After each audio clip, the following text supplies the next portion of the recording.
I now continue my playthrough of Half-Life 2 in RimWorld. If you haven't watched the previous video, I highly recommend it, as this video may make less sense without the context of the previous one.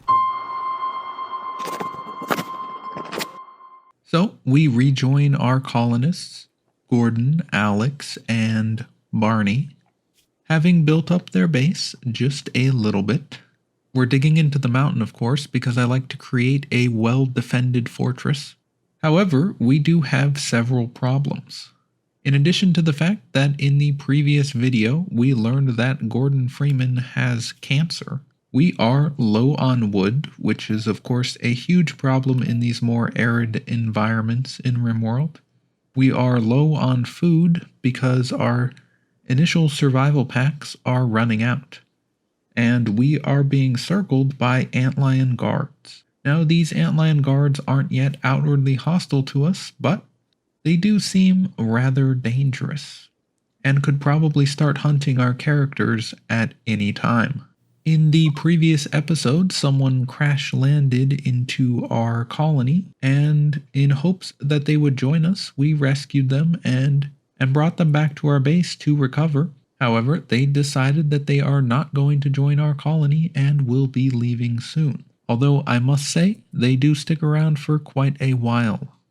One thing I noticed this episode is that Gordon's backstory in RimWorld is that he is a medieval doctor. That's why anytime his name pops up on screen, it says Gordon Quack, which is kind of funny. One of the first things that happens is that Alex is hunted by an antlion.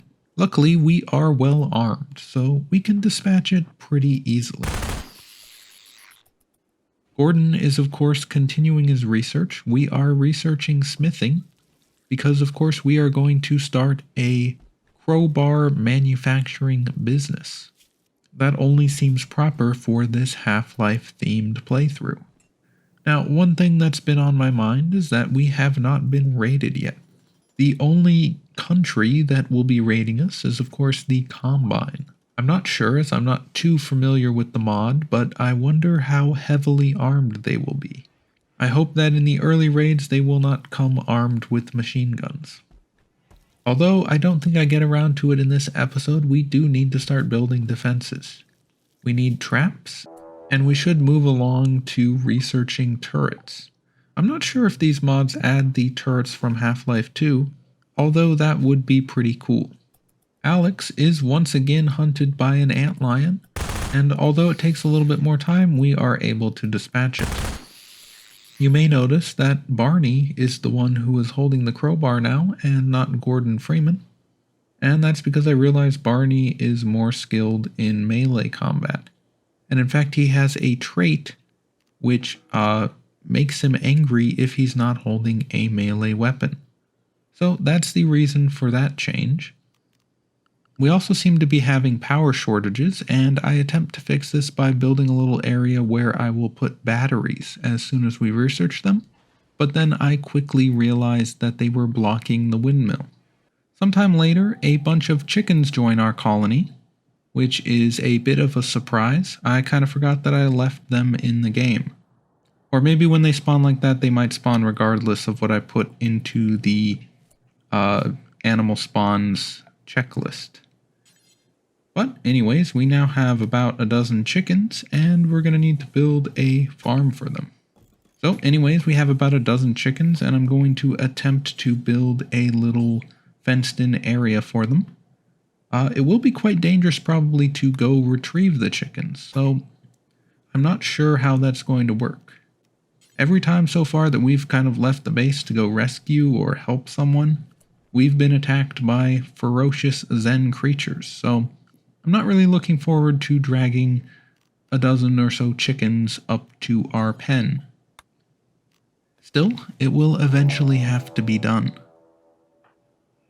After building the pen, Gordon tries to flirt with Alex and is rebuffed. This ends up making him a little sad.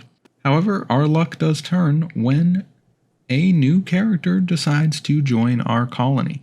I'm naming him Cubbage after a certain military leader well known in the Half-Life series.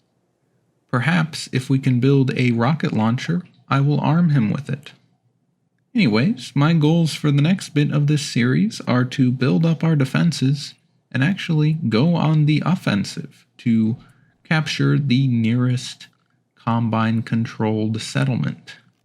Our overall goal is to eliminate the Combine from the planet, but that might prove rather difficult. We'll have to see. More immediately, we are of course concerned about Gordon Freeman's cancer.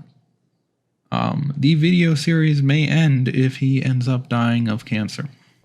Unfortunately, he is our best doctor, and of course skilled doctors in RimWorld can remove tumors, but I don't believe that he can do surgery on himself. So either someone with medical skill will have to join, or I will have to train someone up to be able to do that. Anyways, thanks for watching, and if you enjoyed this video, please consider subscribing as I continue this series.